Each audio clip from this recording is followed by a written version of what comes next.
1947.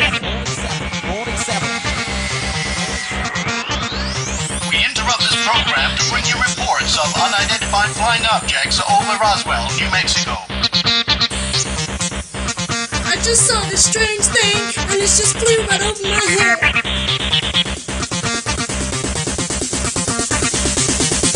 I'm an alien. I'm an alien. Headline edition, July 8, 1947.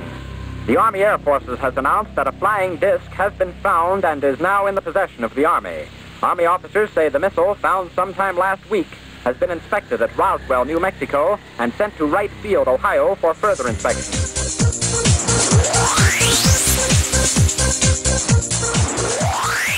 Ever since the Roswell incident back in 1947, there has been many conspiracy theories surrounding the crash. None more so than the findings of 3 aliens, 2 supposedly dead and 1 barely alive at the crash site. The American Air Force heavily denied any knowledge of this and put the wreckage down to a crash weather balloon. But people were not convinced, and their suspicions were even more aroused when 47 years on, film footage showing an alien autopsy hit the headlines. To this day, people are still asking questions about the autopsy footage. Is it real or is it fake? My name is Keith Bateman. I am judged to tell the truth, the whole truth, and nothing but the truth, as I was involved in one of the world's greatest hoaxes. At the time, I felt that the footage that I gave to Santilli wasn't brilliant. I didn't feel that it would fool anybody, personally. I thought anybody with any technical mind or in the industry would see straight through it. When I first decided to make the footage, in my mind was to try and shoot it very badly so it looked very authentic. The footage was filmed in colour. I kept playing around with the aperture on the camera to give it this effect of a flicking light, as you would do on an old film projector. This was in my mind so that when I actually got the footage I could downgrade it, which is what I did. I actually dropped it down black and white. I then pushed it through the VHS machines and then recorded it again on beta.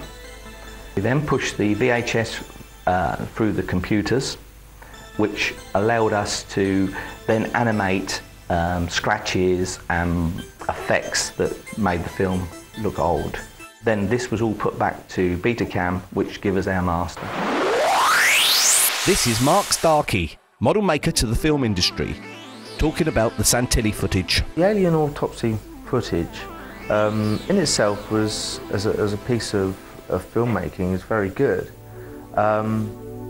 But to be a convincing piece of footage, i.e. 1947, it wasn't really, it didn't really stand up. It was way too grainy, there was no flicker on the screen, it was very clean. It looked like it'd been shot on video or an up-to-date 35mm camera.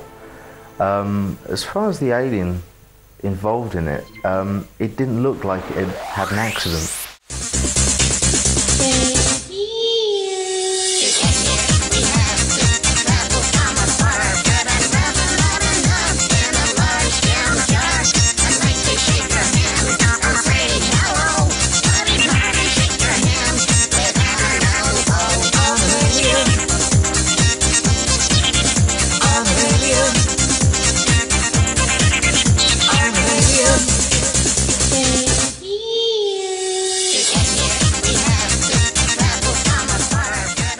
When you're actually making an alien for such productions, you have to take into consideration that what has happened to the alien, where the alien is going, what's it doing, whether it's a carbon-based life form or whether it's a silicon-based life form or whatever.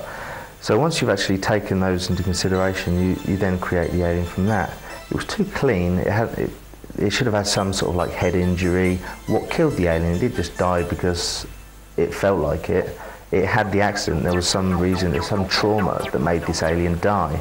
And there was the only trauma afterwards was when they'd actually opened the alien up and cut up from one of its legs.